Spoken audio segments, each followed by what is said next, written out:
বন্ধুরা সবাই কেমন আছো? সম্পা রান্নাঘরে সবাইকে স্বাগত। আজকে আমি ফ্রাইড রাইস ও চিকেন কষা বানিয়েছি। কিভাবে বানিয়েছি সেটাই আপনাদেরকে দেখাবো। যে সকল বন্ধুরা আমার চ্যানেলে নতুন ভিডিও দেখছেন অবশ্যই সাবস্ক্রাইব করে আমার পাশে থাকবেন।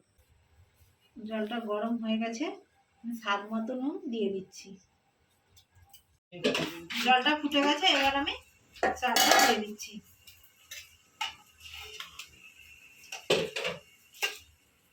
মাখিয়ে নিচ্ছি। কাজু বাদাম আর কিশমিশ নিয়েছি, ভেজে নিচ্ছি। রাইসটা হয়ে গেছে, এবার নামিয়ে নিচ্ছি। 1 চা চামচ পরিমাণে জিরে গুঁড়ো দিয়ে দিচ্ছি।